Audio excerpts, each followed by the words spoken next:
নমস্কার বাঙালি। আমারও আপনার কিছু সত্য ও ভৌতিক ঘটনা দিয়ে সাজানো আমাদের বিশেষ নিবেদন প্রেত জনি। আজকে যে ঘটনাটা তোমাদেরকে শোনাবো, ঘটনাটা একদম প্রত্যন্ত গ্রাম এলাকার একটি ঘটনা। ঘটনাটি এসেছে বর্ধমান থেকে। বর্ধমান বলাটা ভুল হবে, বর্ধমান থেকে প্রায় 50 কিলোমিটার দূরে অবস্থিত নিমডাঙ্গা বলে একটি গ্রামের ঘটনা। এবং ঘটনা পাঠিয়েছেন কিঙ্কর প্রামাণিক। তাই বুঝতেই পারছো আজকের এপিসোডটা দারুণ হতে চলেছে। তাই আর বেশি সময় নষ্ট করছি না, শুরু করছি আজকের 117 নম্বর এপিসোড। ঘটনা পাঠে আমি রাজ এবং গ্রাফিক্সে রোহান। শুরু করছি আজকের 117 নম্বর এপিসোড। তোমরা অনেকেই অবশ্য আমাকে কমেন্ট করছিলে, অনেক জায়গায় মেসেজও করছিলে যে দাদা প্রত্যেক সপ্তাহে তো 2টো করে এপিসোড আসতো, তবে এইবার কেন তার ডিলে হচ্ছে। হ্যাঁ জানি, গত 2-3 সপ্তাহ হয়েছে আমি অবশ্য সপ্তাহে একটা করেই ঘটনা দিচ্ছি, তোমাদেরকে জানানোও হয়নি, তার জন্য আমি ক্ষমাপ্রার্থী তোমাদের কাছে। বিশেষত আমি কিছু পার্সোনাল কাজে একটু বিজি আছি, আর যার কারণে আমার ঘটনাতে দেরি হচ্ছে। আর তোমাদের মধ্যেও অনেকে এমন আছো যারা আর কি ঘটনা পাঠাচ্ছ, বাট এমন এমন ঘটনা আমার কাছে আসছে যেইগুলো হয়তো আমি ভালো স্ক্রিপ্ট করে আমি রেখে দিতে পেরেছি, আপাতত আমি ভিডিও রূপে বা ঘটনা রূপে তোমাদেরকে শোনাতে পারছি না কোনো রিজনের কারণে। আমি একটু নিজের পার্সোনাল কিছু রিজন একটু বিজি আছি, সেই কারণে আসবো। পুজোটা কাটিয়ে, একদম পুজোটা কাটিয়ে আবারও ফিরবো। প্রত্যেক সপ্তাহে 2টো করে ঘটনা আমি তোমাদেরকে দেব, কথা দিলাম। তাই আর বেশি সময় নষ্ট করছি না, যতদিন আর কি এরকম চলছে প্লিজ একটু অ্যাডজাস্ট করে নিও। আর শর্টসগুলো অবশ্যই দেখতে কিন্তু ভুলো না, মারাত্মক মারাত্মক কিন্তু ভৌতিক ভিডিও আমি শর্টসগুলো দিচ্ছি তোমাদেরকে। আর শুরু করছি আজকের 117 নম্বর এপিসোড।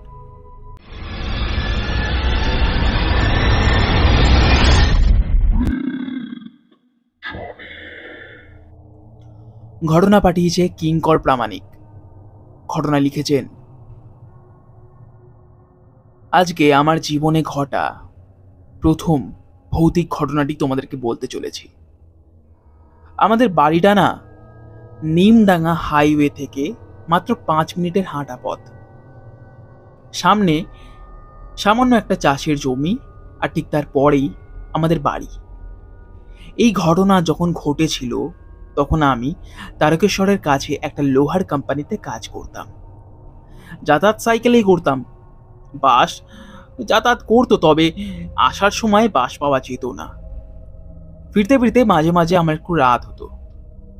সে যাই হোক, সেই দিন সকাল দিয়ে বেশ ভারী বৃষ্টি শুরু হয়েছিল। রাস্তাঘাট প্রায় জল জমে পায়ের হাঁটু নিচ অব্দি উঠে এসেছিল। এই বৃষ্টি মাথায় নিয়েই আমাকে কাজে যেতে হয়েছিল। ভেবেছিলাম যে রাতে বৃষ্টি কমে যাবে। ফেরার সময় অবশ্য বৃষ্টি কমেছিল, তবে শুরু হয়েছিল ঠান্ডা ঝড়ো হাওয়া। কোম্পানিতে বলেছিলাম যে সেই দিন যেন সবাইকে একটু তাড়াতাড়ি ছুটি দেওয়া হয়, তবে তারা শুনল না। উল্টে বলে যদি আমাদের বাড়ি যেতে রাতের বেলা কোনো অসুবিধা হয় তবে আমরা সকলে কোম্পানিতেই থেকে যেতে পারি। এতে তেমন কেউই রাজি হলো না। রাত 9টার দিকে সবাই বের হলাম বাড়ির উদ্দেশ্যে। রাতের বেলা হাই রোডে লোকজন থাকে ঠিকই, তবে সেই দিন বোধ হয় অমন খারাপ আবহাওয়ার জন্যই রাস্তায় বেশিরভাগ ফাঁকাই ছিল। মাঝে মাঝে এতটাই জোরে হাওয়া দিচ্ছিল যে ঠিক করে সাইকেল অব্দি চালানো যাচ্ছিল না। আমাদের বাড়ি থেকে তখন আমি বেশ খানিকটা দূরে আছি, সাইকেল চালাচ্ছি। এমন সময় চোখে পড়ে একজন ভদ্রলোক দূরে দাঁড়িয়ে আছে, আর আমাকে দেখে আমাকে দাঁড় করানোর জন্য হাত দেখাচ্ছে। তার কাছে যেতে লোকটা ভীষণ তাড়াহুড়ো দেখিয়ে বলে, দাদা দাদা একটু সাহায্য করুন না। কি সাহায্য করব জিজ্ঞাসা করায় লোকটা বলে, কিছু আগে আমার একজন বন্ধুর অ্যাক্সিডেন্ট হয়ে গেছে, আমাকে ওখানে একটু নিয়ে যাবেন। ওনার তাড়াহুড়ো দেখে আর অমন অ্যাক্সিডেন্টের কথা শুনে আমি ওনাকে নিয়ে যেতে রাজি হই। প্রচণ্ড পরিমাণে হাওয়া দিচ্ছিল, তাই সাইকেল চালাতেও বেশ অসুবিধা হচ্ছিল আমার। তবে অদ্ভুত লাগলো একটা জিনিস, একটা সাইকেলে 2জন বসলে ঠিক যতটা ভারী লাগার কথা ঠিক ততটা ভারী যেন আমার লাগছিল না। তবুও সেই দিকে আমি তেমন পাত্তা না দিয়ে আমি জোর লাগিয়ে সাইকেল চালাতে থাকি। সাইকেল চালিয়ে চালিয়ে বেশ কিছুক্ষণ হয়েছে, তবে কেন জানি না কোনো এক অজানা নিস্তব্ধতা আমাকে ঘিরে ধরতে চাইছিল।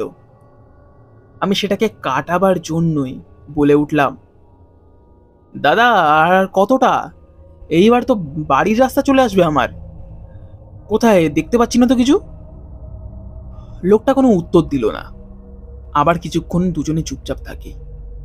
তারপর কি মনে হতে আমি একবার পিছনে ঘুরলাম। পিছনে ঘুরে দেখতে সারা শরীরে আমার যেন কাঁটা দিয়ে উঠল।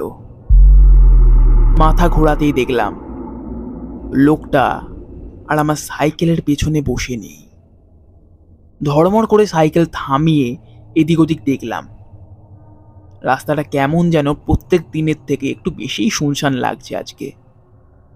কেন জানি না সেই দিন চেনা রাস্তাঘাটও আমার যেন ভীষণ অচেনা মনে হচ্ছিল। মাঝে মাঝে কয়েকটা বড় বড় লরি পাশ কাটিয়ে ঝড়ের মতন ছুটে যাচ্ছিল। আমি ভয় তাড়াহুড়ো করে সাইকেল উঠিয়ে সাইকেল চালাতে থাকি। আমার বাড়ির রাস্তায় ঢুকতে যাবো ঠিক সেই সময় আমার চোখে পড়ে রাস্তার পাশে কি যেন একটা পড়ে আছে। কাছে যেতে বুকটা কেমন যেন আমার কেঁপে উঠল। দেখলাম রক্তাক্ত অবস্থায় পড়ে আছে একটা মৃতদেহ, ও তার ঠিক কিছুটা দূরেই পড়ে আছে একটা বাইক, একেবারে দুমড়ে মুছে রাস্তার উপর পড়ে আছে। ছুটে গেলাম দেহটার কাছে, ফোনের আলো জ্বালিয়ে লোকটার মুখের দিকে ফেলতেই আমার শরীর দিয়ে কেমন যেন একটা ঠান্ডা শীতল হাওয়া বয়ে গেল। যেই লোকটা কিছুক্ষণ আগে আমার কাছে সাহায্য চাইতে এসেছিল, ও যাকে আমি আমার সাইকেলে উঠিয়েও ছিলাম, সেই লোকটাই রক্তাক্ত অবস্থায় পড়ে আছে আমার সামনে। কি করে সম্ভব এটা, তা আমি আজও জানতে পারিনি। তবে তখন যে লোকটা আমার কাছে সাহায্য চাইতে এসেছিল সে আদৌ মানুষ ছিল তো?